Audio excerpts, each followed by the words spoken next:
Good afternoon and welcome back to the May 23rd, 2023 public hearing and public meeting of the Landmarks Preservation Commission. We are resuming this afternoon session with public hearing item number 4. We have already done public hearing number 5, but we are very behind schedule. So we'll go back to item number 4. And then after that, we will do public hearing item number 6. It is likely that we will not be able to do all of the items on the agenda today. So those of you who are interested in speaking for some of the later items, please keep an eye out on our website. And as the day goes along, and we will have to read some items into the record and present them at a future hearing. You're welcome to speak today or save it for the future hearing date when we do present those items. And with that, I will turn it over to our Director of Preservation, Corey Harala. Thank you, Sarah. We'll start back up with public hearing item number 4, LPC 23-07293, an application for a certificate of appropriateness in the Borough of Manhattan, Block 510, Lot 1, 270 Lafayette Street, aka 107 to 113 Crosby Street, and 63 to 67 Prince Street, in the Soho Cast Iron Historic District Extension. This is an Art Deco style store and factory building designed by Sugarman and Berger and built in 1925 to 27. And the application is to replace storefront infill. Okay, Commissioners, the applicants have entered the hearing. Cass, you now have control of the presentation. You just need to click on your screen. Perfect. Please state your name for the record. You may be. Thank you, Abby. Hi, Cass Stackelberg, Higgins Grace, Sparkman Partners. Good afternoon, Commissioners. A bit like a bad penny this afternoon. Let me go ahead and advance to our first slide. Okay. Seems to be an issue with the reading of the Sanborn map, but let me just introduce the team. I am representing Hodinkee, and I'm not sure if you all know the company, but Hodinkee is perhaps the preeminent resource of modern and vintage wristwatches. And as a company, Hodinkee is as much about watches as it is about the history and culture around watches and watchmaking. And we're proposing or presenting rather a new storefront here at 270 Lafayette Street. And we're joined today by Erica Rucci and Chelsea Beeler of Hodinkee, and as well in the meeting is Lisa Crutchley of Brinkworth, the design architect, and Anthony Simon of Ware Malcolm, the executive architect, and they are all available for questions should you have any at the end of the presentation. 270 Lafayette Street is a 15-story commercial building. It's located in the Soho Cast Iron Extension. It was designated as part of that district in 2010. It was designed by Sugarman and Berger and completed in 1927. And the building is one of the most recent buildings in this district extension. It is certainly its largest. It has frontages on Lafayette Street along this side, the primary elevation. Well, they're all 3 primary elevations: Lafayette Street, Prince Street, and the backside, which is Crosby Street, which is a finished street elevation, but really serves as the back of the building with loading docks, et cetera. If you could see the Sanborn map, you would see that the frontage on Lafayette Street is over 130 feet, and on Crosby Street, it's over 100 feet. It's a very large scale building. Looking at some of the existing conditions, sorry, let me just finish by noting that the overall scope of the work is really just storefront infill, 1 bay on Lafayette Street and 2 bays on Crosby Street. And the proposed design is derived from the configuration, the materiality, and the finishes of the historic infill. This is an overall view here on the left of the Lafayette Street elevation and a detail of the bay in which the new storefront will be going in. This is temporary signage at the existing storefront where work is proposed. All the infill in this bay and the 2 bays on Crosby Street are non-historic. Some detail views. This is again an overall view of the north side of the Lafayette Street elevation, and on the right of the slide, some detail views just so you can see there's cement panels, louvers that run across the full width of the opening, and then some non-historic veneer brick and metal framing that constitute the current infill. This photo here on the upper left of the slide are some of the storefronts along the Prince Street elevation, and currently there is a range of storefront types, all predating designation, but all black finished with bulkheads ranging from about 18 inches down to only a few inches. Various transom configurations and signage, roll down gates both on the exterior of some bays and on the interiors of others. This is an overall view of the Crosby Street elevation. And then the two bays in question that we are proposing work for, you'll see this in greater detail, but this bay here is one of the loading docks. We are directly adjacent to that. And this bay, one of the two, obviously has an exterior roll down gate, an air conditioning punched through the transom, some detailed photographs of the two bays on Crosby Street. Again, all the infill on Crosby Street, like that on Lafayette Street, is also non-historic. There is a really lovely decorative pressed metal spandrel separating the first and second floors, but everything below in this bay is non-historic, dating probably till post 2000. And you can see the roll down gate here, louvers in one of the loading bays, and just a general series of accretions of conduit and other equipment that will all be addressed as part of the application. Looking at the tax photo, the photograph from 1940, even just about 13 years after completion of the building, one can see even in this detailed photo that there was already quite a bit of variety across the base of the building. There was a large Oldsmobile showroom at the corner, but there had already been changes across the base of the building serving the various tenancies. And I think in part because the building is so large and has these three street frontages, storefronts changed very early on with different types. What we can see actually at this bay here, and you can pick it out in some of the adjacent, in some of the other photographs, is what appears to have been this sort of historic condition, which was a multi-light transom, a large plate glass window, and then a stone base across the storefront. This photo here on the lower right is from Landmarks collection from about 2010 when the building was designated. And you can see this bay here on Lafayette Street, very similar to what occurs and exists today. Turning to the Crosby Street side, these are two text photos along Crosby Street. You can see these bays with a little bit more detail of the of the historic infill. So again, multi-light transoms, large plate glass windows, a stone base. And another thing to point out is that the storefront infill is actually pushed very far out in the openings. There's a very shallow reveal that you can see on the stone returns at each pier line. And then two photos here, again, from the designation, time of designation in 2010, just illustrating the range of infill that existed then, and the back of the building here on Crosby Street with the two loading bays and various accretions, roll down gates, et cetera, across the building's base. So turning to the proposed work, this is an overall rendering on Lafayette Street and then an existing photo inset into the upper left. And what you can see is the goal here is to design and insert a new storefront system.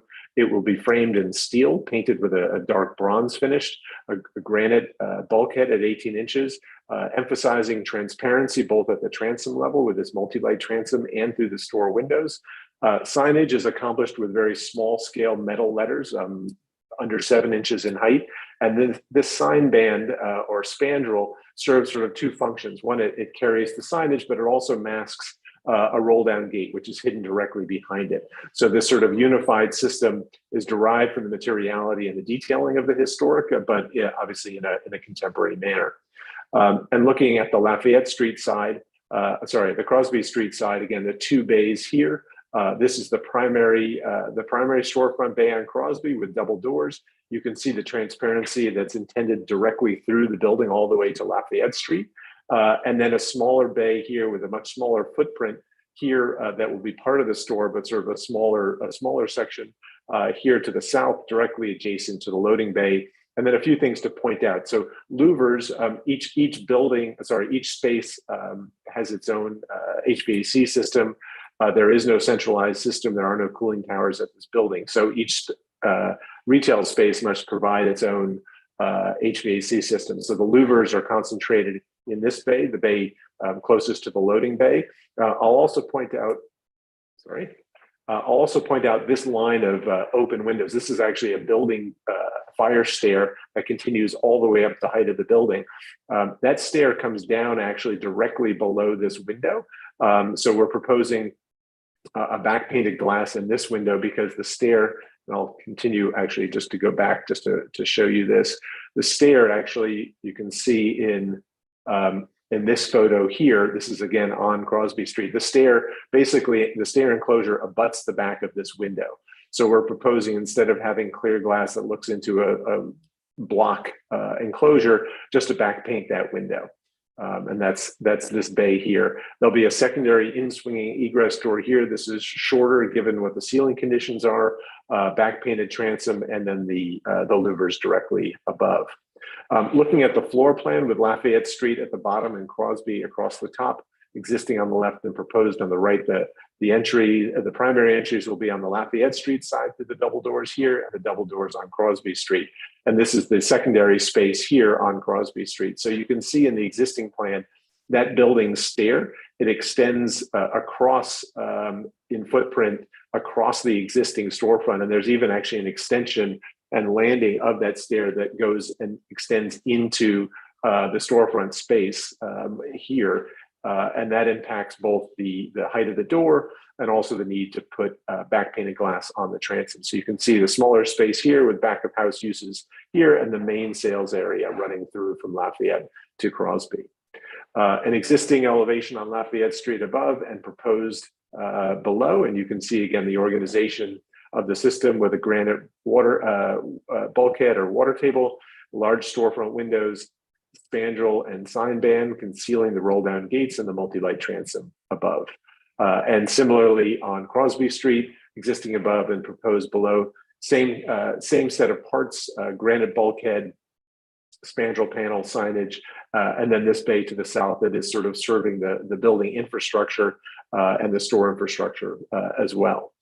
A detail elevation of the existing and proposed, and then some detail sections. Again, you can see the roll down gate is integrated into the storefront system with that spandrel or sign band directly in front of it. So it's carrying the signage, which is included just basically white painted metal letters.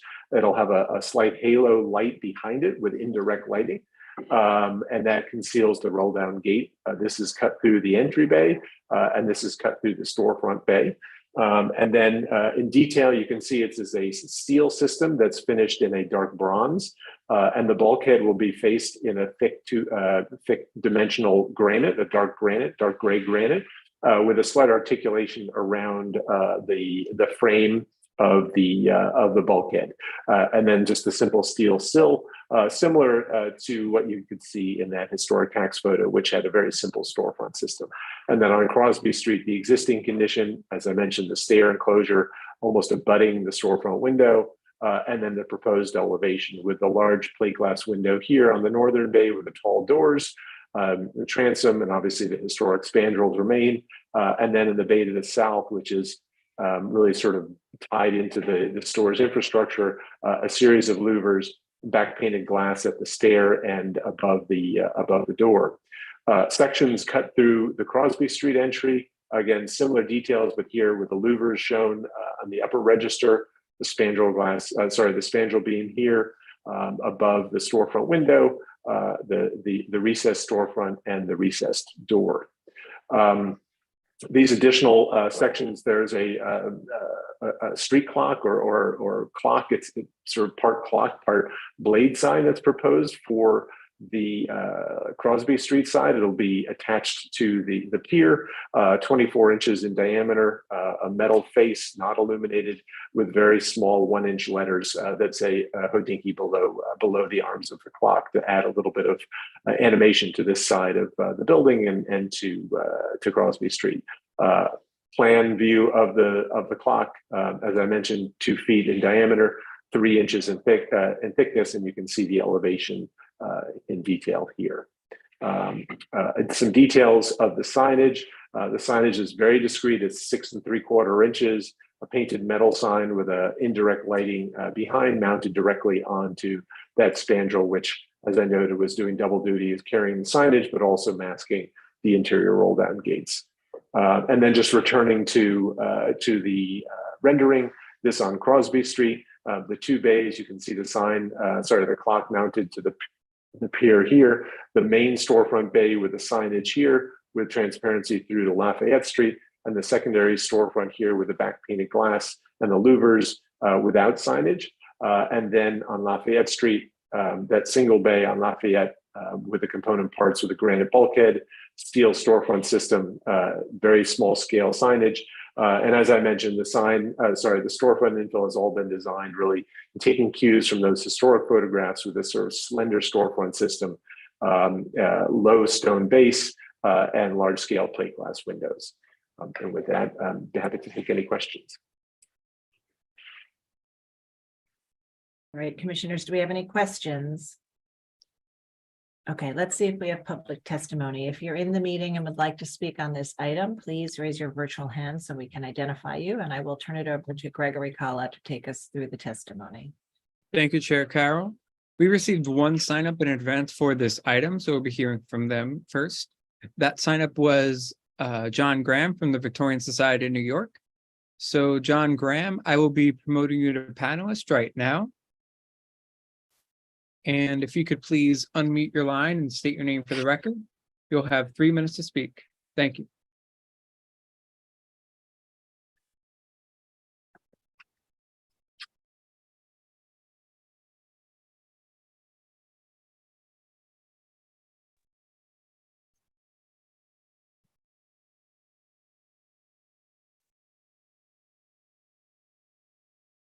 Sorry, commissioners, had a little trouble getting the video started. Anyway, good afternoon, commissioners. John Graham for the Victorian Society of New York.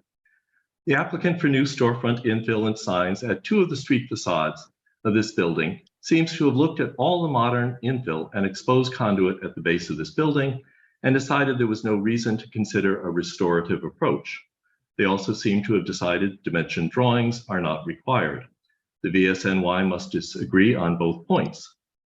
The current photos the applicant has provided show that there's modern storefront infill at the 6 storefront bays facing Lafayette, the 4 bays facing Prince, and the 3 Crosby Street bays closest to Prince. However, board 5 shows that the other 3 bays on Crosby retain historic material, including what appears to be masonry bulkheads, transom bars, and transom lights, with 2 of the horizontal transom bars hidden behind roll-down gate housings. The 2 storefronts which the applicants are proposing to change on Crosby are 2 of the 3 which retain historic material. The applicant needs to examine and measure this historic material, determine if any of it is in sound condition for reuse, and if not, use the dimensions of the historic material as the basis for the new infill. At the same time, they should do a paint analysis at these historic framing members to determine the original color instead of providing a generic antique bronze. Their revised drawings can also serve as a template for additional storefront replacement, or better yet, a storefront master plan. Finally, if they are proposing to cut into original stone to install their bracket clocks and camera, they should provide anchor and electrical conduit details to ensure the contractor minimizes damage to historic material. There should be no exposed conduit. Thank you, commissioners. Okay, thank you so much for your testimony. And I am looking through our attendees list now. I do not see any further hands raised. So I will note for the record that Manhattan Community Board 2 recommends approval of the Crosby Street infill, provided that it be modified to have a more industrial appearance, including retention of the high bulkhead, and that an effort be made to diminish the visual weight of the vents. And I'll bring it back to you, Chair Carroll. Thank you very much. So I'd like to turn back to Cass and ask if you'd like to respond to the comments we've heard or to the comments in the community board resolution. Yes, very much. Thank you, Chair Carroll. First, I would like to make it very clear for the commissioners, there is no historic fabric remaining in these bays, and no historic fabric will be impacted by the scope of work. The infill, obviously on Lafayette Street, is probably circa 2000. And we've spent quite a bit of time looking at the material, both ourselves, but also working with your staff. And it's clear to everybody that there is no historic infill at the transoms or the storefronts on Crosby Street as well. That's been clearly documented. So the transoms are contemporary. And the bulkhead panel on Crosby Street is brick, similar to the one on Lafayette Street. There's a brick veneer and is not historic. So I think I want to just make sure that the commissioners understand that. The other point, I'm not sure if I understand the comment about the dimension drawings, but the presentation said all includes dimension drawings. And then finally, there was a comment about conduit, and I didn't quite understand that, but there will be no exposed conduit included in this application. The cameras have been detailed to be mounted into the storefront infill and not onto the stone. And the only attachment to the stone is the sign where the clock is. And that is actually acceptable under staff level rules. And then finally, I just would like to address the comment from the community board about a different articulation for the bays on Crosby Street. So we can see from the tax photos that the storefront system on Lafayette Street and Crosby Street from the 1940s tax photos show that those two storefront systems were originally identical. There was no distinction in elevations of the bulkheads or any of the detailing between the Lafayette and Crosby Street sides, and that's the intention of our design here, to have uniformity and consistency from one side of the building to the other. So we actually don't think that there should be a different articulation for the infill. And then finally, regarding the louvers, we think it's better to concentrate them in one bay, particularly the bay directly adjacent to the loading dock, the building's loading dock, and beneath the fire stairs, sort of all within this zone of building infrastructure, as opposed to spreading them out and incorporating them into the adjacent bays, which really are about transparency and clarity. So I'll leave it at that. Thank you.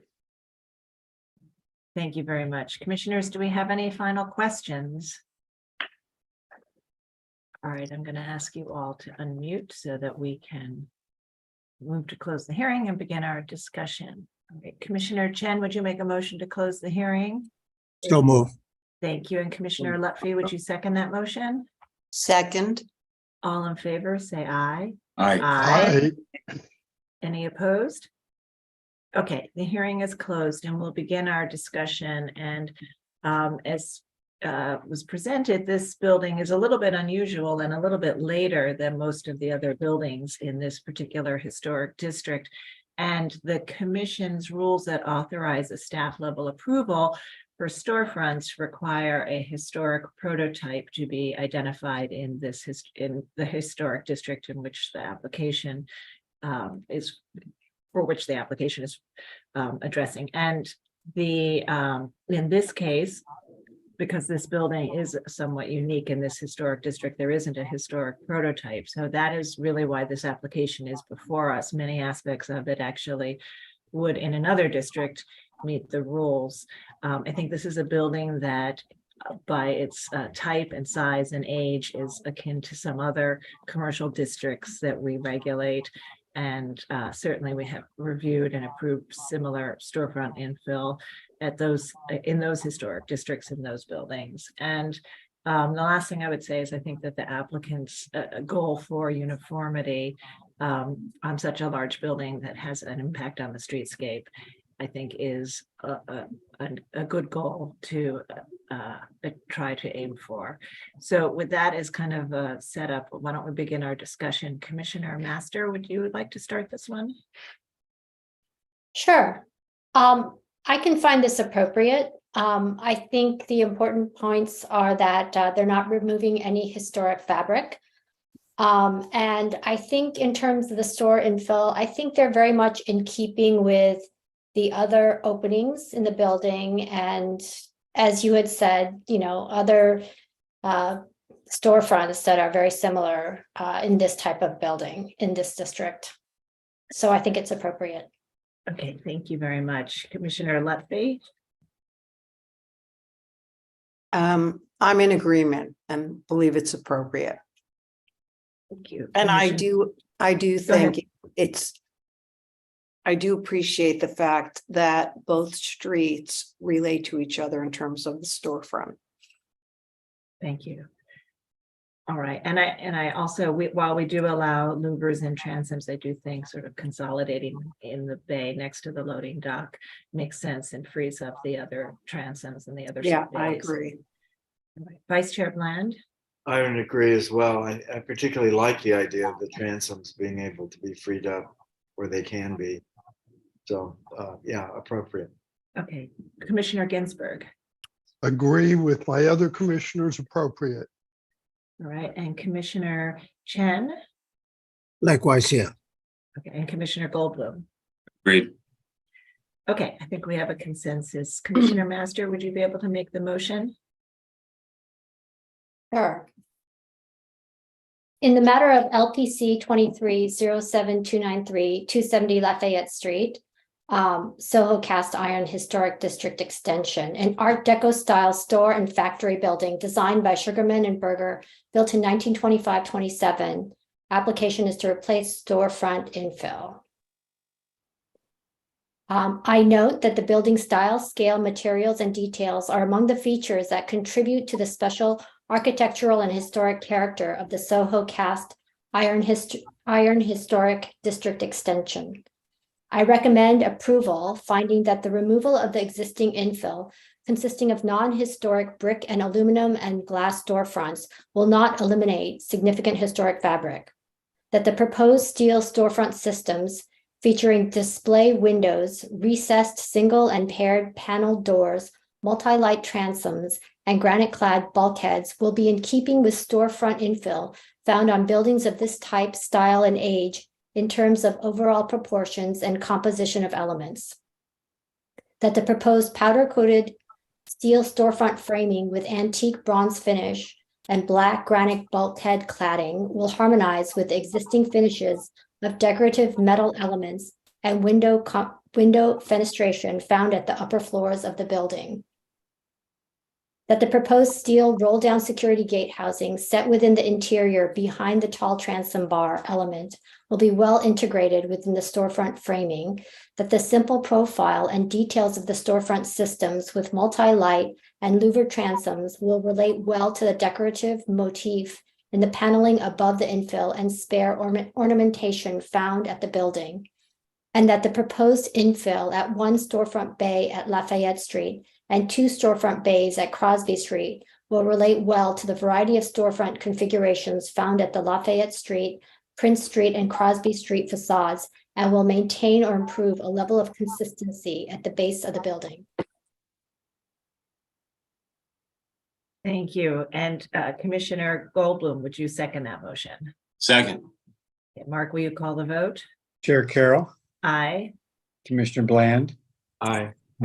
Commissioner Chen, Aye. Commissioner Ginsburg, Aye. Commissioner Goldblum, Aye. Commissioner Lutfi, Aye. Commissioner Master. Aye. With 7 in favor, none opposed, the motion passes. Right, that's approved. Thank you. And we'll move to the next Thank you item. all. Thanks. Next item is public hearing item number 6, LPC 23-09597.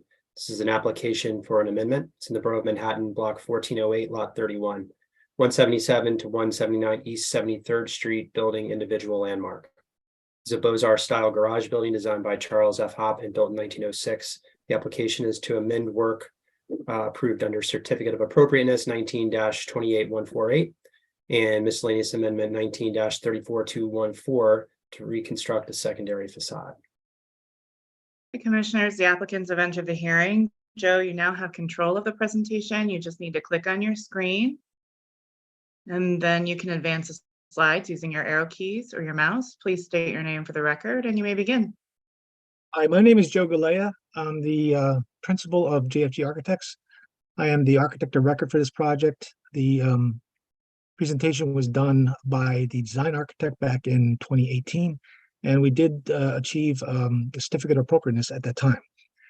Since that time, we have developed the drawings, and we basically expedited a select demo set of drawings to go out to bid for the contractors to give feedback for us on what the cost and what would be the time frame to perform the select demo.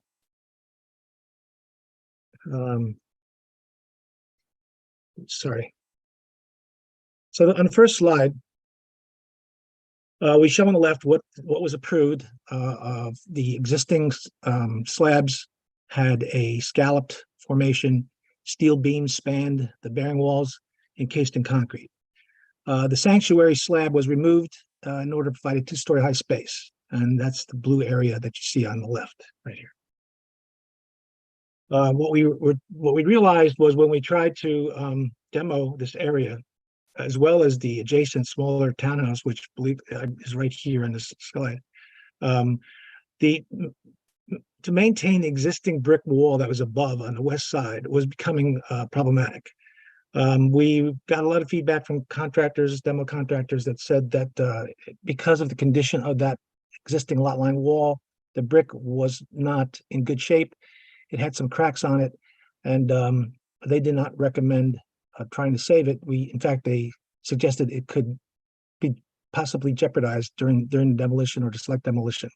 So basically, what we decided to do was, instead of trying to maintain these slabs, we decided to demo all the slabs in the parking garage building, and it allowed us to allocate the floor-to-floor heights somewhat to allow for this mechanical bulkhead, which you could see increased in size and height considerably during the development or design development of the building.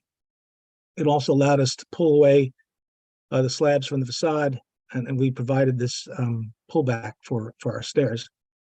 The stairs themselves are about 19 inches away from the existing windows, glass windows of the main facade. And I'll show you that in a later slide closer up.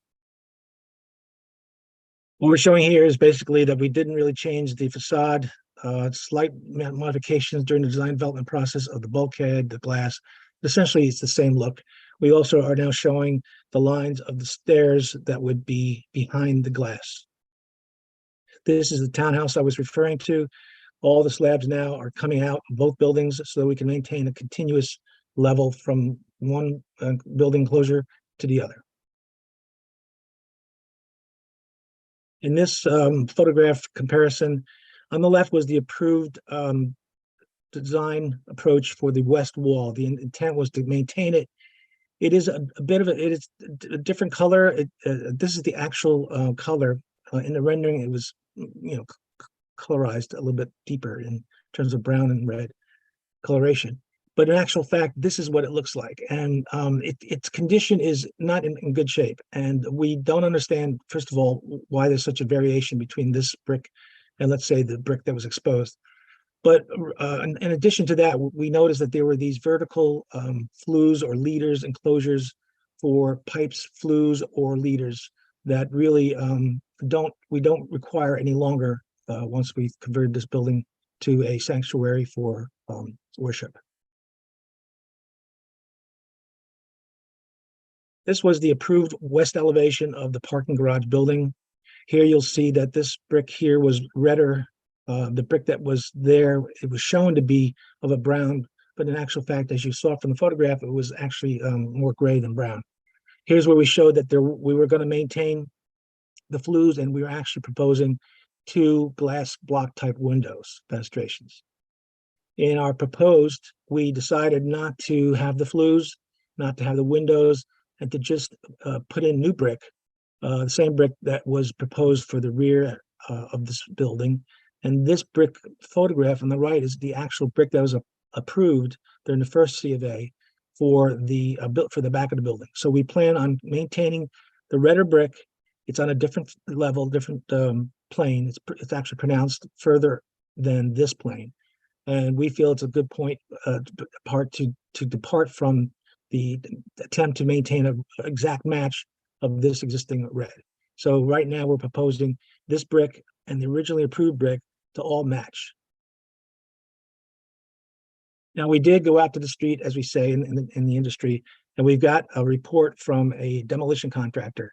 The text basically says what the photographs are saying, but the photographs are saying that they went up there and did some studies as to the condition of the existing brick wall. And in the left, they're showing the area. In the right, they're pointing out some bad areas in terms of mortar that has been spoiled, bricks that are somewhat not in good shape. But more importantly, there were cracks found. These red lines indicate cracks found in the brick facade. And their position was that the original idea of trying to demo this building, select demo and maintain that facade was problematic in the sense that they could not guarantee for us that there wouldn't be any further settlement or deflection or possibly additional cracks or cracks that would be more visible, more open than what's there now. So the idea was let's forget this idea of maintaining facade and let's just install new brick to match the balance of the building. This slide shows you that the main facade is not really affected. This shows that our new stair will be 19 inches from the rear face of the existing windows.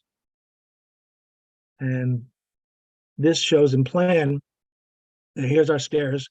We did a blow up so you could see that we've pulled the stringer back so that it is in fact 19 inches from the existing window wall. And this wall is a very, very thick wall. So there's a lot of shadowing. There's a lot of depth so that we felt that the stringer itself, which would be probably steel clad in a light metal, would not be really visible from the facade. And that's it. And if you have any questions, I'm open. Okay, thank you very much. We do. Commissioner Goldblum, please go ahead. Couple of questions. Was that stair always there, but just not drawn? Yes, Okay, it was. And- The idea of it was there, but it's just not drawn. good. And the pattern on the side of the sidewall where you want to replace that wall with the crenellations, it's got like kind of a rusticated interlock pattern between the nice front brick and the not so nice back brick. Is there a reason why you changed that? Well, yeah, we saw that. So there's a main pier there. It's beautifully done in red brick. And then there's a recess there for the balance of that facade. And then there's like a sawtooth kind of key in. And we don't really understand why. But we don't think it's desirable to have that. We think that the pier in and of itself is enough of an object that can be by itself somewhat independent of the connections of the colors of the brick on the adjacent wall. And that whatever soldering or whatever coursing is established, we will continue. However, we will just not do that sawtooth thing in. We would go actually to the pier with demo. But your new wall is going to be flush with that nice red brick on the corner, right? No, it's not, because there's an actual recess Setback. there. Yes, it is. Yes, How much? it's about 8 inches. of Okay. brick. And okay, thank you. Okay, other questions? Right, I don't see any other questions at this time, so we'll move to public testimony. If you're in the meeting and would like to speak on this item, please raise your hand so we can identify you, and I will turn it over to Gregory to take us through the testimony. Thank you, Chair Carroll. We received a couple of signups beforehand, so we'll be hearing from them. The first signup is Nuha Ansari from Friends of Upper East Side.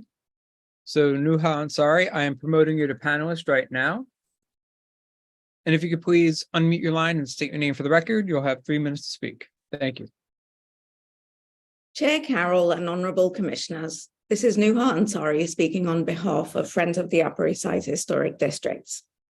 While we are supportive of the applicant's proposal for an adaptive reuse of this extraordinary purpose-built garage to house the Persian Jewish Center and testified in support of it in 2018, Friends Preservation Committee is concerned that the extensive demolition and reconstruction work proposed under this new application could end up compromising the integrity of the primary facade, as we saw on the Upper East Side only a couple of years ago, when we lost almost an entire building during what was supposed to be selective demolition work. This is at 21 East 65th Street.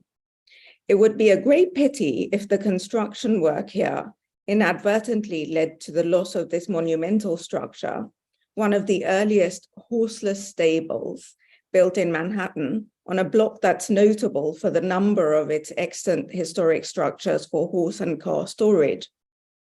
Friends Preservation Committee urges the LPC to commission an independent engineering review prior to approving this amendment, to ascertain that the proposed work can be accomplished without compromising the stability of the south facade, and to ensure that the building in its new use is also able to retain evidence of its storied past. Thank you. Okay. Thank you so much for your testimony. Next up, we will be hearing from Helen Freeman from the Historic Districts Council. So Helen Freeman, I am promoting you to panelist right now. And if you could please unmute your line and state your name for the record, you'll have 3 minutes to speak. Thank you. Helen Freeman, Historic Districts Council. As advocates for adaptive reuse of historic structures, HDC appreciates the applicant's proposal to convert this beautiful Beaux-Arts garage into the Persian Jewish Center. We are supportive of that goal, and we understand that much of this work has already received prior approval from LPC. That said, given the age of the building and the extent of demolition and facade restoration proposed, we support our colleagues at Friends of the Upper East Side Historic Districts in their call for an independent engineering assessment of the building. Thank you. Thank you so much for your testimony. I do not see any further hands raised in the attendees list, so I will just note for the record that Manhattan Community Board 8 recommends approval. And I'll bring it back to you, Chair Carroll. Okay, thank you very much. So I'd like to turn back to the applicant and ask if you'd like to respond to the comments we've heard. Yes, with regards to maintaining the front facade, I should have explained that the intent structurally is to install a concrete liner wall. It shows actually, if you go to the last slide, there's a kind of a orange. It's not in a blow up because we just did it for purposes of the show in 19. But that red area is a reinforcement, concrete reinforcement of the existing wall to maintain it during the demolition. Okay.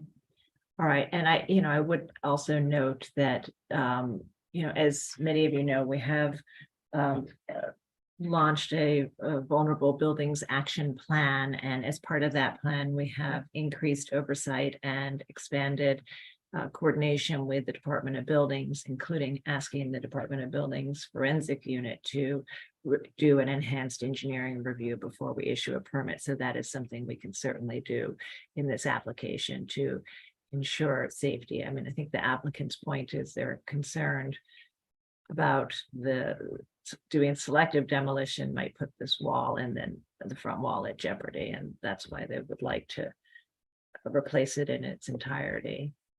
All right, commissioners, do we have any final questions?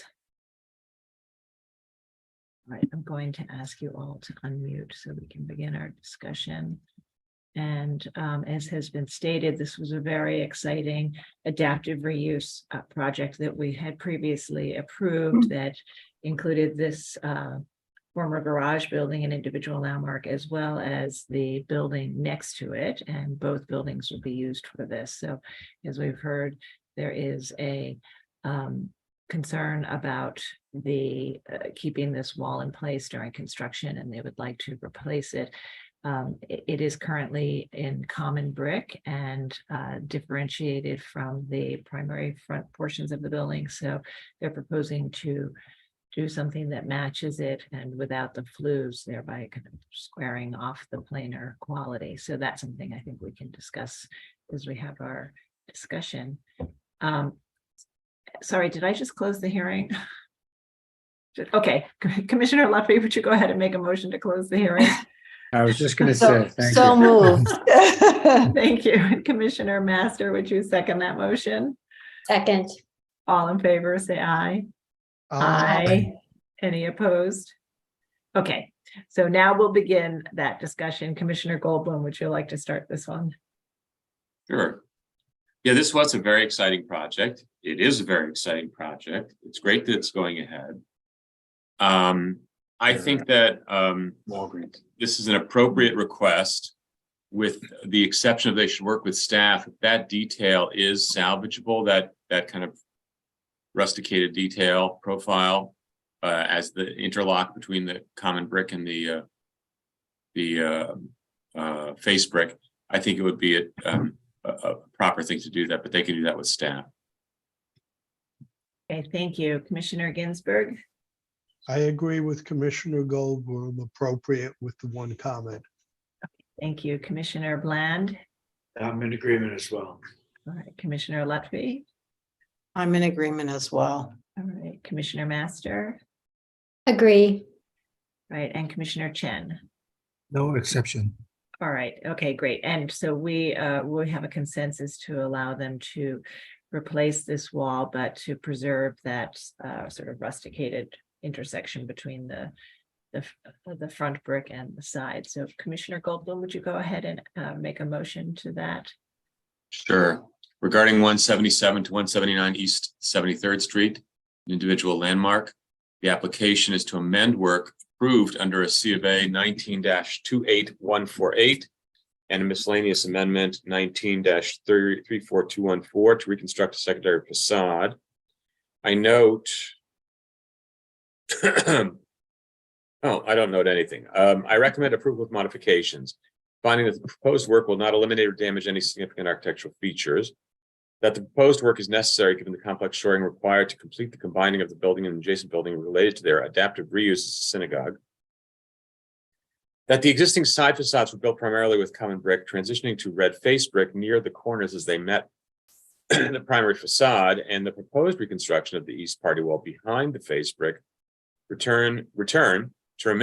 maintain this historic use of two brick types, that the protruding chimneys and flues built into this existing wall are no longer needed, and the reconstruction of the facade will eliminate these elements, resulting in a uniform wall plane and parapet profile, that the installation of a new interior staircase directly behind the monumental window assembly will be difficult to discern, given the depth of the masonry facade and the 18-inch setback from the staircase behind the windows and thickness of the number of window mullions, and that the proposed work will not detract from the special architectural and historic character of the building. However, I asked them to work with the staff to adjust the design such that the reconstruction of the west party wall should retain the crenellated key pattern where the two types of brick meet and match to existing common brick. Thank you. And Commissioner Ginsburg, would you second that motion? Second. All right, Mark, will you call the vote? Chair Carroll, Aye. Commissioner Bland, Aye. Commissioner Chen, Aye. Commissioner Ginsburg, Aye. Commissioner Goldblum, Aye. Commissioner Lutfi, Aye. Commissioner Master. Aye. With 7 in favor and none opposed, the motion passes. That's approved. Please continue to work with the staff on that detail, and we'll move to the next item. Thank you. Next item is public hearing item number 7, LPC 23-08564, an application for a certificate of appropriateness in the Borough of Manhattan, block 1408, lot 59, 134 through 138 East 74th Street in the Upper East Side Historic District. It's a modern style house originally built in 1871-75 as 2 row houses, altered and combined by W and W.F. Crockett, E.P. Mellon, and W.L. Smith in 1930, and an Italianate style row house designed by John G. Pragan, built in 1871-75 with a commercial extension added in 1928. The application is to demolish the commercial extension, reconstruct the lower 2 stories, and construct a rooftop bulkhead at number 134, and to alter the entrances at number 138. Okay, Commissioners, the applicants have entered the hearing. Peter, you now have control of the presentation. Please state your name for the record. Peter Penoyer, with my partner Jennifer Jarek Harris and our project manager Melissa Voorhees. Oops, sorry, I went too far. This is the property on the top. You see the double townhouse with its charming and eccentric 2 artist studios. These are all part of the row of 26 Italianate houses, remnants of which occur along the street. And next to it, we have the building that was altered in 1928 with the addition of a 2-story commercial storefront. On 134, which is the structure on the right, we propose to modify the main entrance door and convert a later service entrance to a window, and also close up an extra later service gate. At 138, which is the structure on the left, which has the commercial addition, we intend to remove that commercial addition and studying details down the block, which were built at the same time, restore it to its as close to its original condition as possible. We also have a bulkhead on the roof. These are the drawings. On the left, you see the existing condition, and I draw your attention at 134 to this later. We think this was probably in the 1990s arched feature on top of the punched opening double doors entrance. We don't regard this as a feature that would have been normal in this kind of base, and we're proposing to simplify that, remove the arch, and retain the doors in their current position. The building also acquired a service door, which you see here with a little gate, and we're proposing to restore that to a window that will match the adjacent existing windows.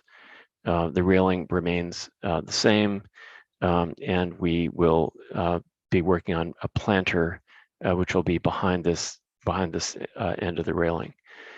For 138, we plan more extensive work. As I said, we're removing this entire two-story extension.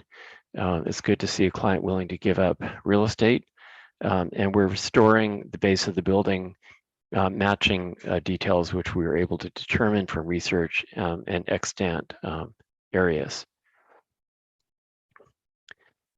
These are photographs which show you more closely what we're looking at. At the top of 138 on the left, you see that we're showing where the bulkhead would be located. It's not visible from across the street, but we have other photographs showing it from various places in the public way. The cross section is really telling you about the position of the bulkhead. The bulkhead serves a required stair, which has to go to the roof. And we have set it in the middle of the floor plate of the building, which is extremely shallow. It's really the position it had to go in. And to the top of the roof, it is 9 feet 5 inches. We're maintaining an 8-foot clear head height at the landing of that stair, and it will be feature a traditional New York hip roof pressed metal skylight that we will make in copper. You can also see the modification to the facade in this area here, and the stoop of the next house beyond.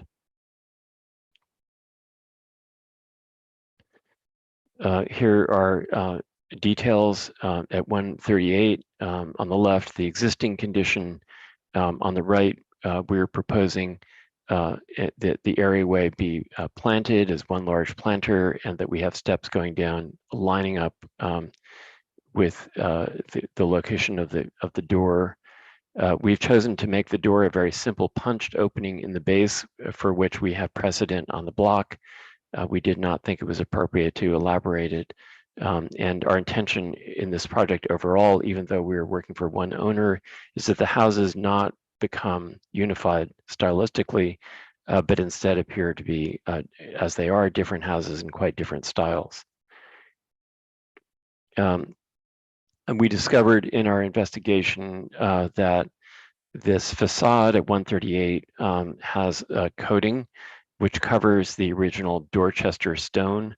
And while we were hoping to be able to recuperate the Dorchester stone, it is so badly damaged that our intention is to clean the facade, remove the non-original coating, and paint it in a color that matches Dorchester. At the base of the facade, we plan on a very small water table in granite, which is simply a very practical material to protect the facade where it meets the paving. These are the precedents for basement entrances. The one on the lower left is the one that we think is most appropriate. In the tax photos, we were able to see that this is a tax photo that shows the original railings and stoops along the street. and we were able to see that these were the typical cast balusters. We've had some experience with this in the neighborhood, having installed them at 162 East 70th. They're quite similar to that. And we believe from the photograph that these were actually painted brownstone color, which is our intention. So we would cast these and install them, again, reestablishing the style of the house closer to what it was originally.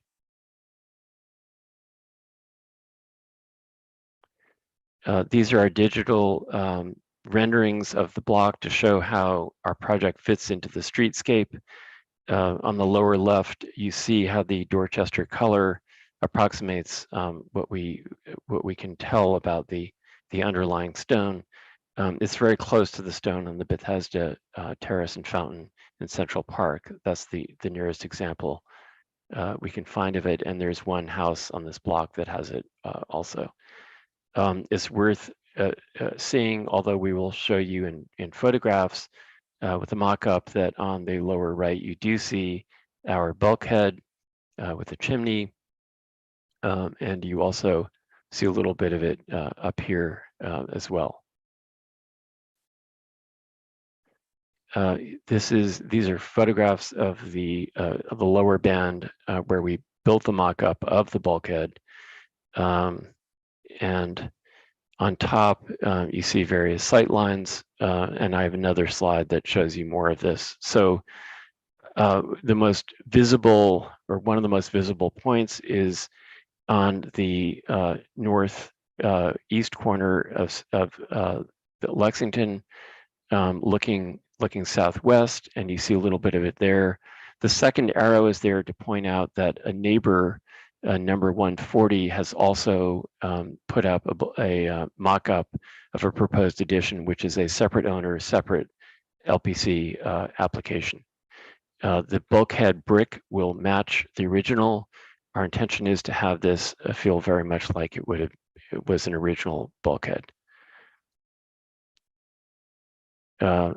So in the upper band, you see the various points at which this is visible.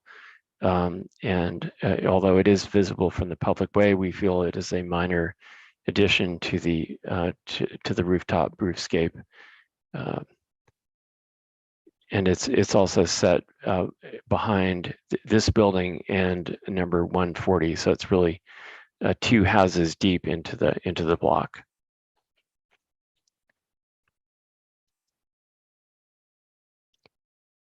This shows the location. For the windows, we've studied the details on the adjacent remaining extant parts of this 26-house row, and we're reproducing those details and replacing the, here's our new design, and replacing the vinyl windows and other non-original windows that the house had been fitted with over the years, with wood windows that match what would have been the original details.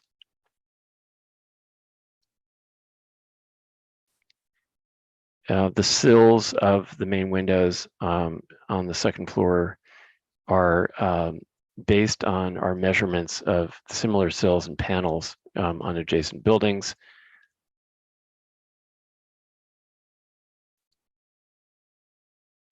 This is a detail of the door. Again, this is a punched opening with granite sill.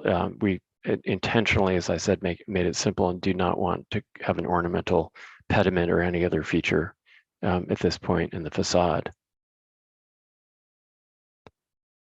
This is just to show you that we are in a few places connecting the buildings. And that is my presentation. Thank you very much. Commissioners, do we have any questions? Right, I don't see any questions at this time, so we'll move to public testimony. If you're in the meeting and would like to speak on this item, please raise your hand so we can identify you. And I'll turn it over to Gregory Kala. Thank you so much, Chair Carol. We had one sign up beforehand for this item, that being Nuha Ansari from the Friends of Upper East Side. So Nuha Ansari, I will be promoting you to panelist right now. And if you could please unmute your line and state your name for the record, you'll have 3 minutes to speak. Chair Carroll and honourable commissioners, as Kaz said earlier, I'm turning up like a bad penny today as well, but thank you for hearing me out. Friends Preservation Committee commends the applicants on their proposal, which we believe is sensitive to the history of these buildings and an appropriate intervention within the historic district.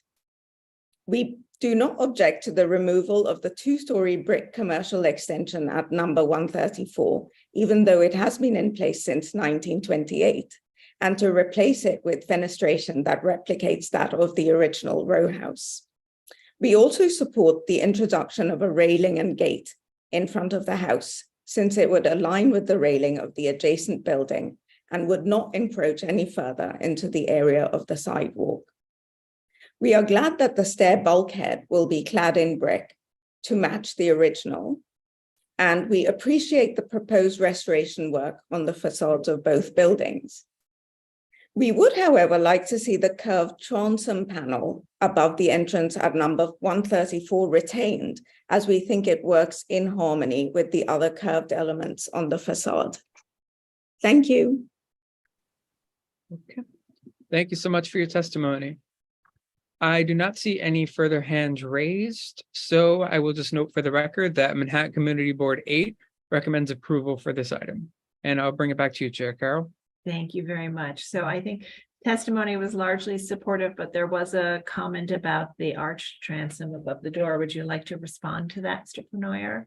Yes, thank you very much. And I appreciate that there are other curves on this eccentric and wonderful facade, but we decided that since it was not, as we could tell, original to the artistic vision of the client who commissioned the architecture, the artist studio facade, that we felt it was, it just didn't quite feel like it belonged. And also we were concerned that visually it touched so close to the sill of the tall window above, that when we studied it from the sidewalk, it seemed like an anomaly that didn't quite fit, and that was but we thought long and hard about it, and we also up and down the block had noticed that the elaborations of these basement level entrances sometimes seemed like it was drawing too much attention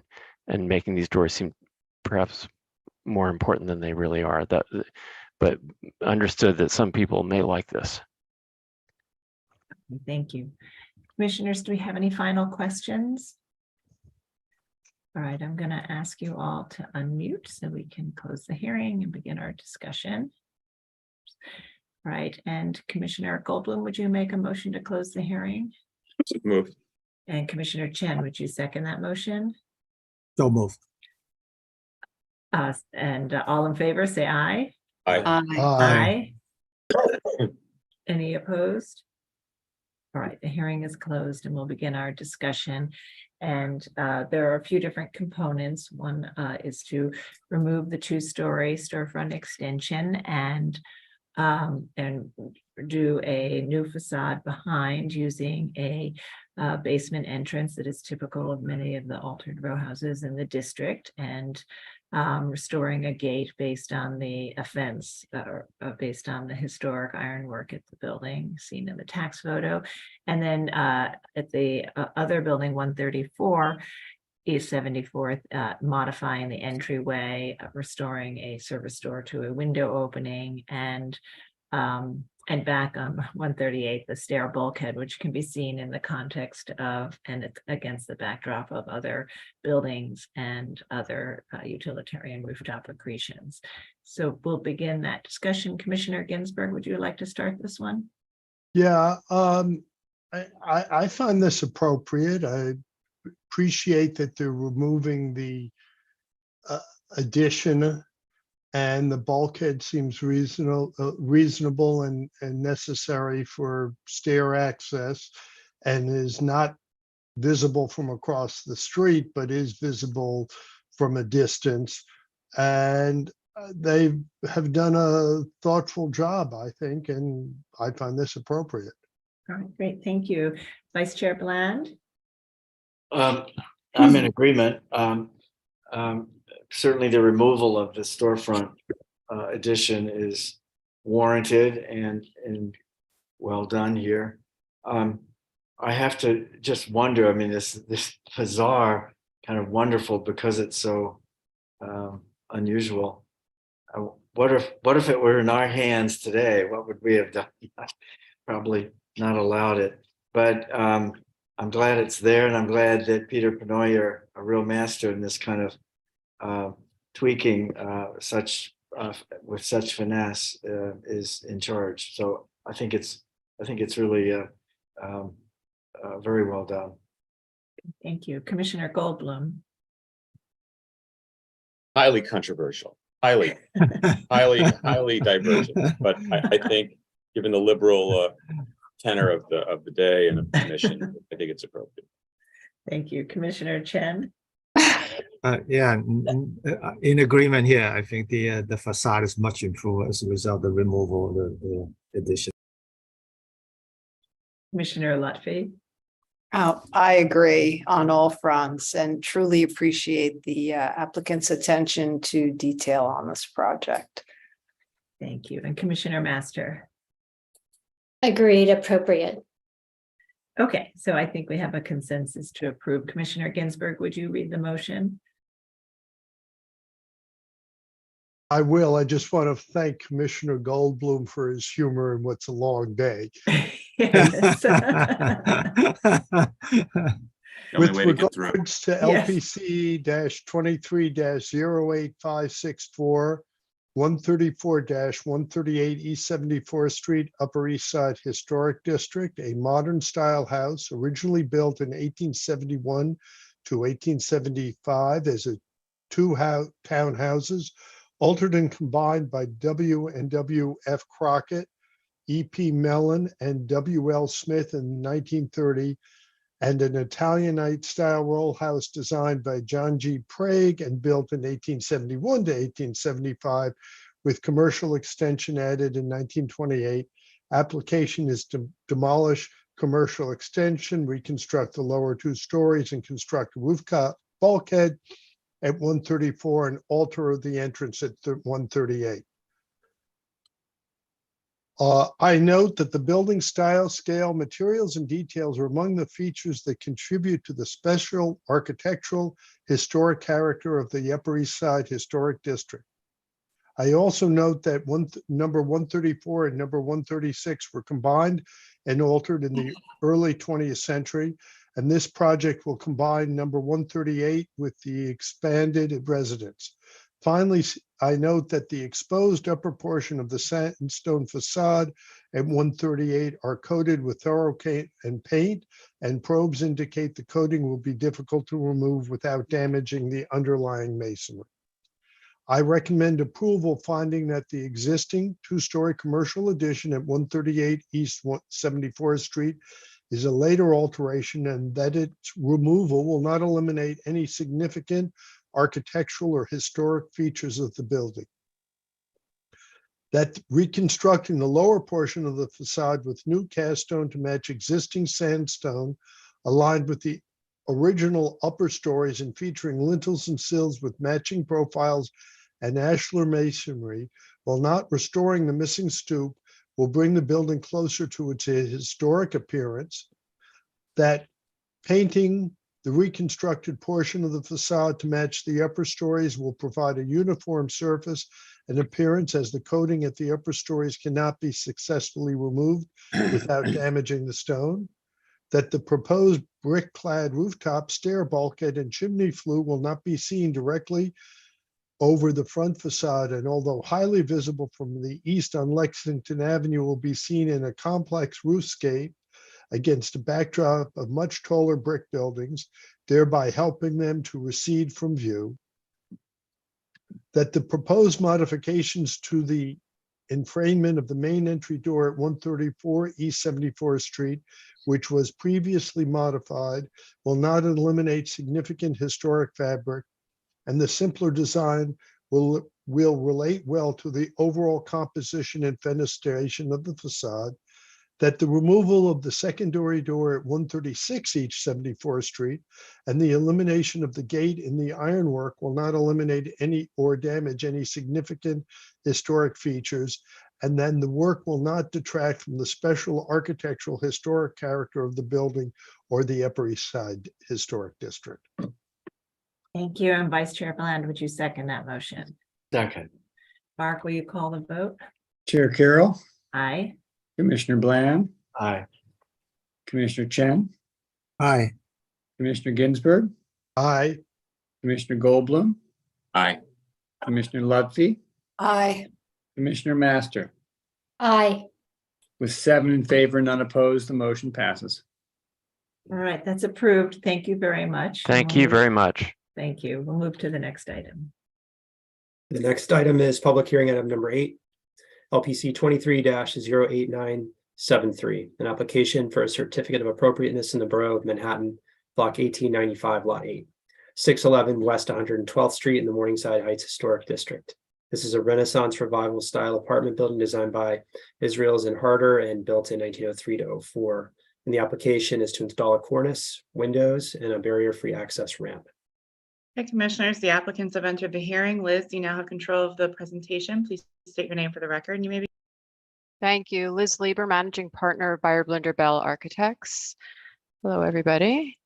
We're talking about I'm sorry. Let me pass it over first to Denise Ferris at Columbia University, who's going to introduce for the client side. That's okay. All right. And while you're doing that, I'll just note for the record that Vice Chair Bland is recused on this item. Good afternoon. My name is Denise Ferris. I'm an architect and the Associate Vice President for Columbia University Facilities, overseeing the design of this building restoration. Just a brief overview. Columbia purchased this property in February of last year. It was formerly occupied as an SRO, but the building has been vacant for approximately 15 years. As a result of a lot of neglect and excessive water damage at the time of Columbia's purchase, the interior had already been significantly gutted. The main structural walls and the envelope are intact to variable degrees, which Liz will go through in this presentation. This provides Columbia with an opportunity to renew the building, restoring and recreating its historically significant features while also incorporating all electric infrastructure systems in keeping with both Columbia's and New York City's sustainability goals. Once restored, the building will be used to house undergraduate students. This will afford Columbia the opportunity to vacate, renovate, and upgrade other existing dormitories in the future. We hope to begin construction this summer, and we hope to occupy through the fall of 2024. With that, I'm going to turn it over to Liz. Thank you. Thanks, Denise. Okay. So we're going to today review 3 items in particular to this renovation and restoration that are merit public hearing review: the special window replacement, the barrier-free entrance, and the cornice recreation. The building is in the Morningside Heights Historic District, as indicated in yellow in the building. And these views will give you a sense of it as a mid-block residential building with an H shape, and views here as it relates to its neighbors to the west and east, and then with a sort of minimal rear lot line, as you can see on the picture on the right. The building was built by Israels and Harder in 1903 by developer Michael Tully. It's a classic 6 apartment building, as you can see from the apartment houses of the metropolis. The very little amount of research that we were able to come up with in terms of original drawings, only a few photos, and then this documentation. From your own designation report, there are elements of the building that have remained intact. And as Denise said, thankfully, despite the sort of disuse of the building in the last 15 years, I will note, however, some significant changes that were noted in the designation report, including a full replacement of all the windows except for one, which I'll point out later. And an installation of 1/1 aluminum windows instead. They removed some historic tripartite window configurations and notably removed the entire building cornice and panel that went with it. And then other changes to the ground floor limestone facade openings. The historic iron posts and pipe railings along the areaways, however, were retained, although modified a little bit, which I will show you. Just to give you a sense of the existing conditions, this is the building generally about from today. Actually, the material itself is somewhat intact and sound in terms of the brick, some of the terracotta detailing and some of the limestone, but you can tell from the condition of the roof on the bottom right that this building has seen significant wear and tear from its disuse. To give you a sense of the overall scope, while we won't be talking about all items of it, this is a existing and proposed elevation, and the major elements of the overall scope are full window replacement with energy efficient windows, the cornice recreation, masonry repair is needed, the replacement of the entrance, and the barrier-free sloped walkway. For the special window replacement, given the width of our facade along 112th Street, this is considered, these windows are going to be replaced, but the special windows are the ones that we're going to be focusing on. Those are the ones that have a special profile to them, which I will show you in terms of their diamond shaped muntin pattern. This key plan is just to show you that we'll be focusing on the south facade and then the west lot line facade, as that is within the public viewing way, which is the windows that are also considered special on the west facade here. There is a small amount from the courtyard, the west courtyard, that is visible from the public way, but these are considered secondary facades. Focusing on those special windows, you can see here from this blow up elevation of the south facade that it's that historic pattern that we saw from the original 1940s tax photos and one other photo, that these were wood double hung windows with this muntin pattern with the diamond, and therefore we'll be focusing on these elements here. I should note that the windows down at the ground floor in the limestone, while it looks like they have the special window treatment, that is a grill that is in front of them. So they're not considered part of the special window hearing request that we're coming here for. We're proposing to replace these aluminum windows with aluminum clad wood, and to simulate the historic diamond muntin pattern using painted aluminum simulated divided lights with a spacer bar. You can see we're going to have the same pattern, but in a different window type on the west facade, which is required to be 1 hour rated. Therefore, we're proposing a fixed steel rated construction to imitate the double hung appearance that we're going to be using on the main facade. This is the one of the few photos that we're using to sort of do our forensic work to determine those muntin patterns. You can see the historic window patterns here in the blow up, and then the existing, obviously, non-compliant aluminum windows that were put in. And then zooming in on the south facade, a typical window, you can see the elevations with the simulated divided lights. And then on the west facade, same thing in steel. However, they will be fixed units, as I said, 1 hour rated. Zooming in further, just to show the loss of daylight, compared to the original window, from the details that we were able to suss out from one remaining window that's above the entrance on the south facade, we're projecting a decrease of only 5.4% of daylight based on the details that we're proposing. And you can see that in the red dotted lines. And then showing here the details that we were able to find from profile comb and just general dimensioning, trying to match it same with the aluminum clad details for the brick mold and for the sash and the frames themselves. And then on the west side, of course, a different set of details because of the steel construction of the windows, only a 3.2% loss, particularly at the quote unquote meeting rail of the windows, just quote unquote, because it is a fixed window as we're proposing it. And then here, the original detail sections of these windows, a much simpler detail. So we're replicating that as much as possible in the proposed detail section of the steel windows. At the barrier-free entrance, we do want this to be a universally accessible building. Therefore, we're focusing on creating, we're calling it a walkway because it is technically not a ramp. We have chosen the east areaway to modify because the slope allows us, the slope going up the street allows us to have less of a height difference between the sidewalk level where people will enter and the main floor of the building. So we're going to be focusing on the east side, but you can see here that on the west and east sides of the main entrance, there have been modifications to the limestone, which we are going to partially correct, and some are going to consider existing conditions. This is the existing elevation. You can see some of those changes, but we're not proposing to, for example, to take out an existing stair that's there. We're leaving it as is, as are leaving the historic iron posts that are along here and the gate that was here as well.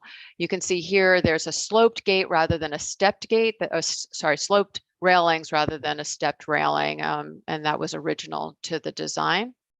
So we're proposing to create a new sloped concrete structure, hung structure that that will be framed in. We're not infilling the areaway below to create the slope that we're proposing with a railing, although the drop does not require a railing because of the height limitations of only a 30-inch rise. We are proactively proposing to do that just for perceived safety when navigating that slope, and proposing to put a new handicapped entry door where there's an existing window and the details of that entry door to mimic the replaced entry door here that's that was originally designed for the building.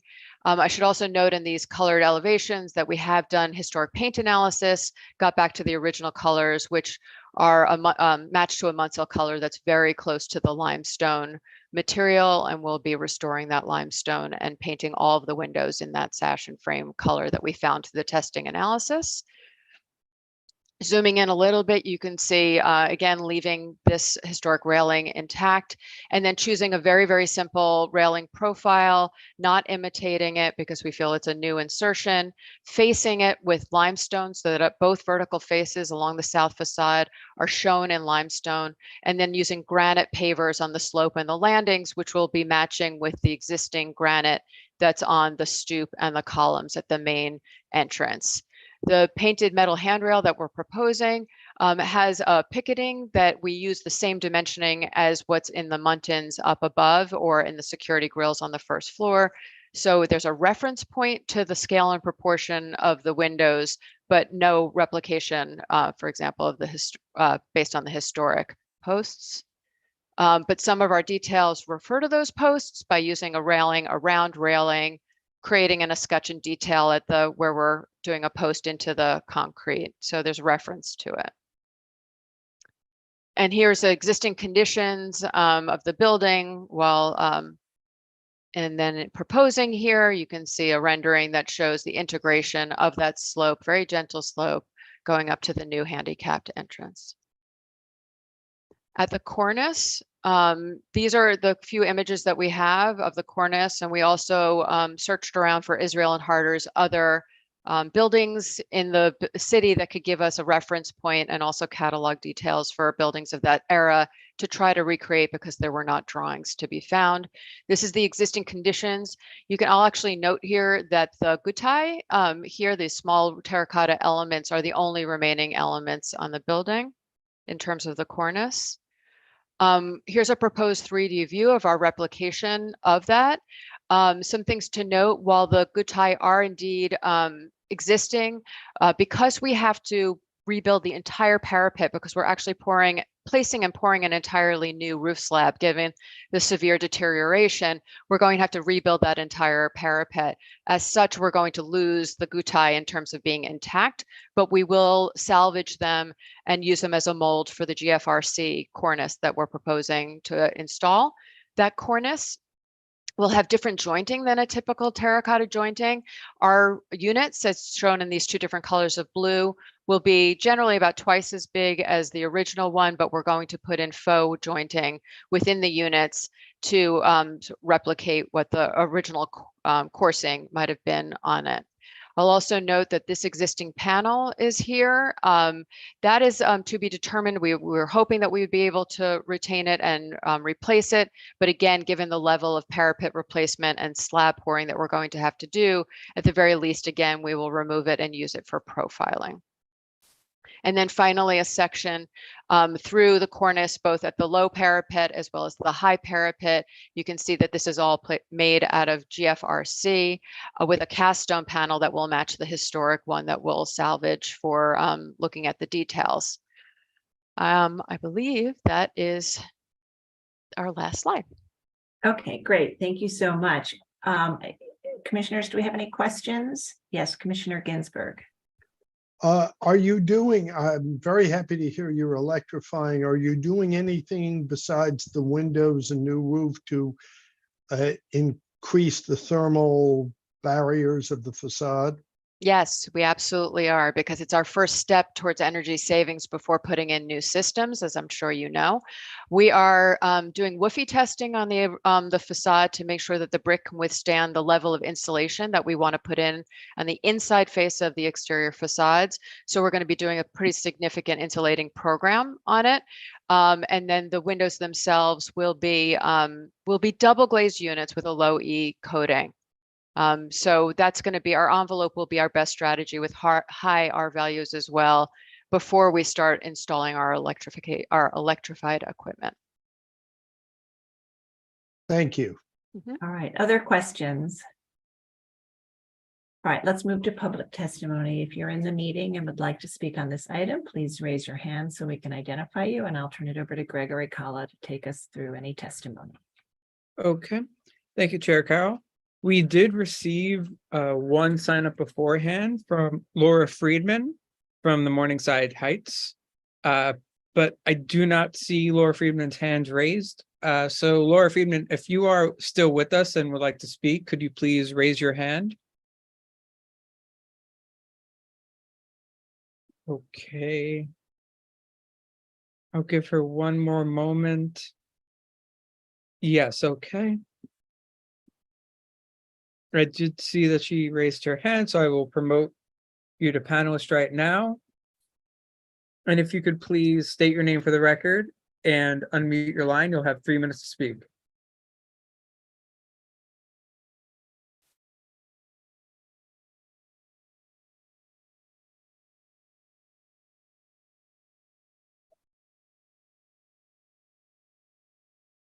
Sorry. Am I being heard? Yeah. Yes, we can hear Yes, you. okay. I apologize for my voice. Unfortunately, I have a cold, and so I sound like a bit of a frog.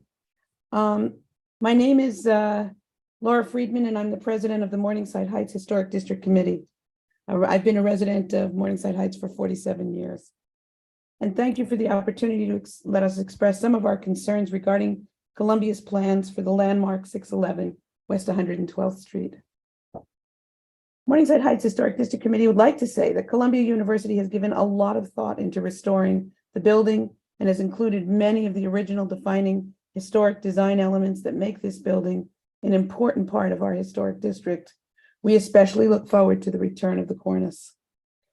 Having been at several of Columbia University's presentations for 611, we believe that there are portions of this application proposed that will have a negative impact to the building. On the primary facade of the building, which has been discussed a lot in this presentation, Columbia proposes to cut a second entry door to the right of the main entrance. This door is allegedly being added to facilitate the egress of people needing to use a ramp. We believe that this completely disrupts the dominant symmetry of the original design. Because of the existing slope of this site, anyone who needs to could seamlessly access the entrance if that threshold were simply extended east at grade, thus leaving the restored facade unadulterated. Any other accessibility considerations could be accommodated within the building, thereby leaving the facade intact. And we fear that this could set a precedent of adding extraneous entrances for facades of other landmarks in our community. Second point, during a question and answer session at one of the presentations, when asked about what materials would be used in the restoration of the terracotta, Columbia shared that it would be using substitute materials for original terracotta. While we understand that the cornice is GFRC, we hope that in instances of the lowest 6 stories original material, in its lower 6 stories, original materials will be used. And 611 will again present itself within our district as Israel's and Harder intended 120 years ago. Thank you for the opportunity to have our community's concerns considered by the LPC. Okay, thank you so much for your testimony. I do not see any further hands raised, so I will just note for the record that Manhattan Community Board 9 recommends approval with modifications. And I'll bring it back to you, Chair Carroll.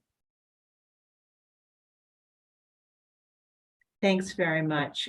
So I'd like to turn back to the applicants and ask if they'd like to respond to the testimony, and also if you know what the conditions were at in the community board resolution, it would be great to address that as well. Let me start with responding to within this public hearing, the testimony. Apologies for not being clear about this. When you go up the stoop to the main entrance, you are not, when you go up those 3 steps, you are not at the ground floor level. Within the vestibule of the building, there are additional steps that take you up. Therefore, even if we were able to provide a ramp that went to the stoop level, it would still not allow you to get into the building if you had mobility issues or were in a wheelchair, for example.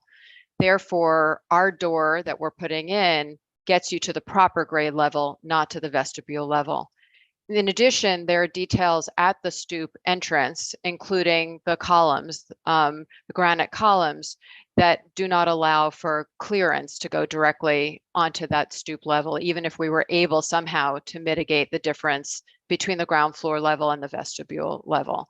So hopefully that provides some clarification about why we are required to put in a door to provide universal access. I do not know what the modifications are being asked. I don't know, Denise, if you know. Yes, one of the modifications, the primary modification had to do with the new door being added. The original, what is shown now as a glass transom, was originally going to be a solid panel. And the request was made that it be glass to kind of better balance the facade. I believe that was the only request. And we also addressed that one. So what we're proposing to you today picked up that proposed change. Right. Aaron, I don't know, maybe if you know of any other changes that were made. I don't think so. No, although there was a mention about the materials being used in the terracotta repair. And what we had stated is that when we are up close to the actual material on the scaffold, the determination will be made locally whether terracotta units will be replaced versus patched. And the point being, if a unit is largely intact and just has small scale damage, that would be done with a patching mortar because it will likely risk greater damage to the building to fully remove the unit. If a wholesale unit has seen significant damage, then that unit will be replicated in new terracotta. But the intent is to be as minimally invasive as possible in our repair work. Thanks, Aaron. Okay, thank you.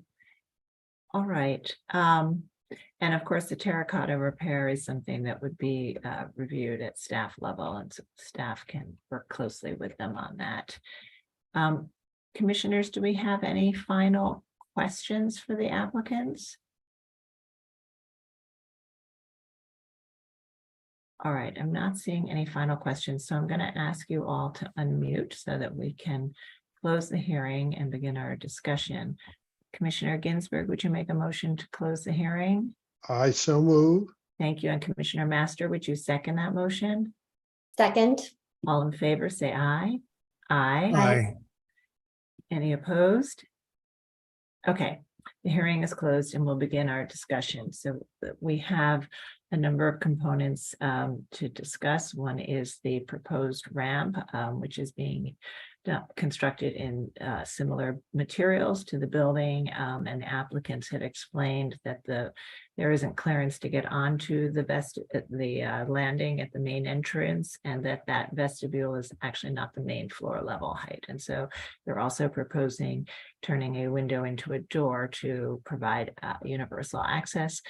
Second component is to replace a missing cornice, which has been removed since prior to designation, with a new GFRC cornice. And third component is to install new aluminum clad windows recalling the configuration of the historic windows that had a diamond pane, I believe, which are all removed and had been removed since prior to designation. So it would be restoring the configuration. The windows on the side facade would have to be fabricated in steel for fire rating. So that's before us as well. And any aluminum clad wood windows on to be installed at other portions on the facade will be eligible for a staff level permit. And it's only the windows where they had historically had the diamond pane that the commission has to look at. And so I think with that, it's these sort of 3 components or 4 components. We'll begin our discussion. Commissioner Lutfi, would you like to start this one? Sure. I really want to commend the applicant for the work it's doing to bring this building back to its original condition. I mean, it's really wonderful. I mean, just looking at the before and after, or proposed after, brings a smile to my face. I think, you know, of course, there's a lot of work that has to be done closely with staff, as Sarah mentioned, especially on the cornice and some of the other details.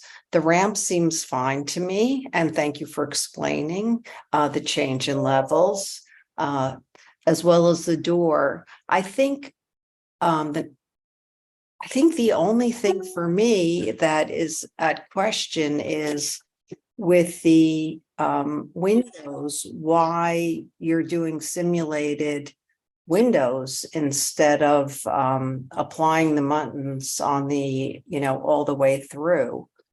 So I mean, Right. Well, we approve simulated divided lights, but it's often with special windows, and you know, and what they're proposing is something we would typically approve, an exterior grid with a spacer bar. But often with special windows, we ask for there to be a simulated grid on the interior as well. I'm sorry, I didn't really explain that. So that's really what I meant. Yeah. So I would like to recommend that you do that. Otherwise, I think this is a really great project. All right, great. Thank you so much. Commissioner Master.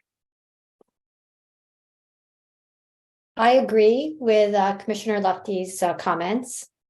Other than the windows, I think it's appropriate. Okay, and Commissioner Chen.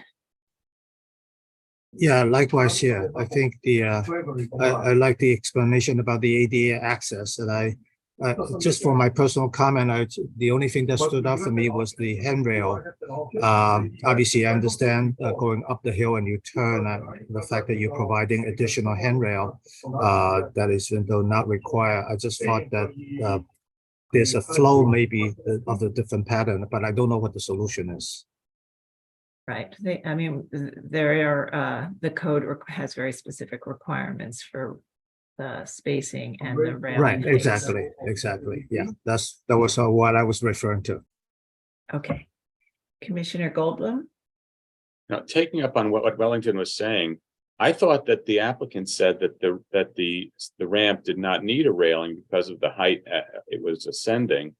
If that is the case, I totally understand what they were doing. I mean, they were following, you know, kind of preservation gospel that they were differentiating new from old and not replicating. But I think that the layperson who would see that pattern right against the old pattern, which is literally inches away from it, would find it discordant. So if the code allows, I would suggest that they change that railing to be one that replicates the railing right in front of it. I think that the suggestion about the windows is great. I think that the use of the GFRC cornice is a blessing. I mean, this neighborhood is ground zero for cornice removals, and I mean, literally, it's where it all started. And to see them incrementally come back is such a gift to this neighborhood. You know, these buildings are these are cheapo market rate buildings in their day. They were standard, no fuss, modest buildings that create a very distinct quality to this district. And I think that the reestablishment of their richness and their detail in such a simple way, really, with these mullions, is a real gift to the community and a gift to the district. So I think it's totally appropriate. Thank you very much. And Commissioner Ginsburg. Well, I first want to compliment the applicant on electrification as well as working on improving the envelope, which is, as they noted, the first step to electrification. In general, I think this is an excellent proposal. Having worked on handicapped access, it's tricky, and using the slope of the site to make it work makes a lot of sense. I understand why they want to put in the rail, even though it isn't code required, but maybe they don't need as many verticals in it or something. They could look at that. And I agree that they should be true simulated divided lights, but I think it's an excellent project, and any of these details can be worked out with staff. That's great. Thank you so much. Okay, so I think we can make a motion to approve it with the modification that they do the simulated muntin on the interior as well as the exterior, and keep the spacer bar they're proposing, and that they work with the staff to refine the configuration of the railing. How about that? Jeannie, would you be able to make that motion? Yep. In the matter of docket 23-0897, 611 West 112th Street, Morningside Heights Historic District, a Renaissance Revival style apartment building designed by Israels and Harder and built in 1903-04. The application is to install a cornice, windows, and a barrier-free access ramp. I note that the building's style, scale, materials, and details are among the features that contribute to the special architectural and historic character of the Morningside Heights Historic District. I also note that the building has been vacant for many years.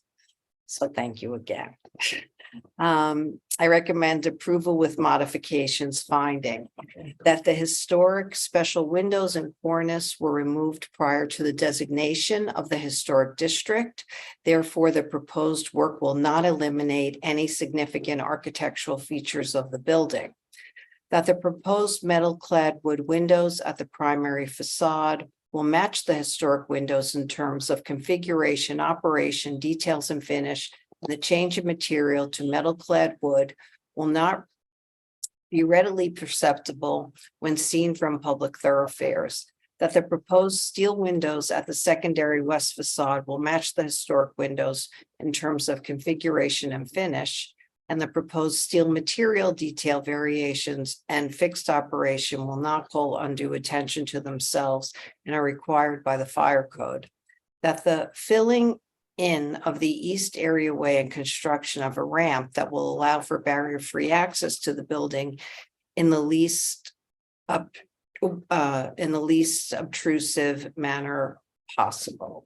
It will allow that only a limited amount of historic areaway fence will be removed to accommodate the ramp. That the limestone cladding and simple black painted metal railings will blend with the material palette at the building space. That the modification of a single masonry opening by lowering the window sill and installing a door at the top of the ramp will only remove a limited amount of plain limestone and will maintain the rhythm of the punched openings at the base building space. That the proposed wood and glass door will harmonize with the main entrance door and will not call undue attention to itself. That the design of the proposed masonry cornice and parapet will be based on historic photographs and will recall the historic cornice and parapet in terms of texture, profiles, and details.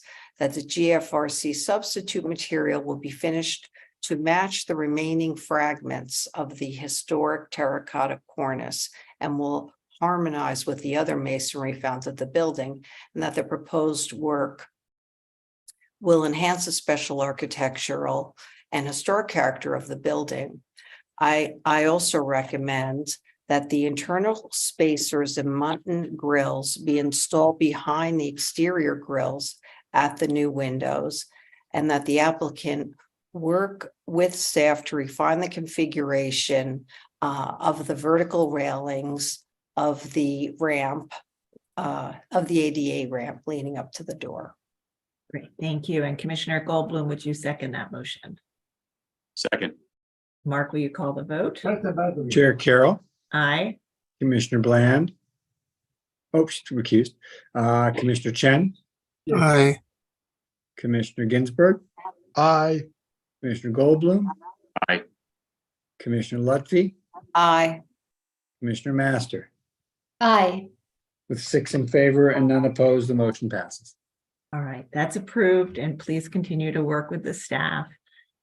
Thank you. And so I think, as I mentioned earlier, we are going to read some items into the record, and we'll do that now. If anyone is present and wishes to testify, they might, but otherwise we will post and schedule them on a future public meeting date when we will open up the hearing and allow testimony after a full presentation. So I'll turn it over to Corey Harala to do that.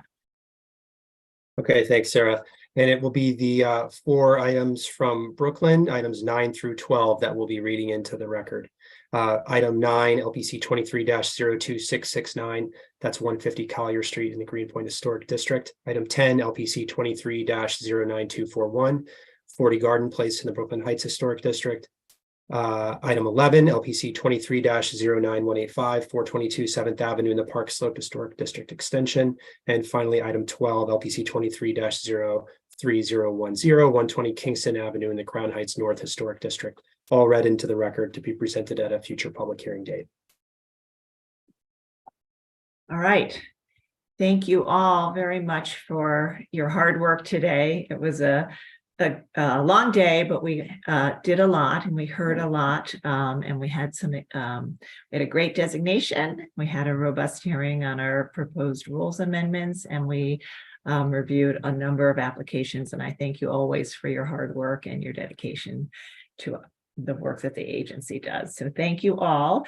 We will not have a public hearing next week, and we will see everybody on June 6th.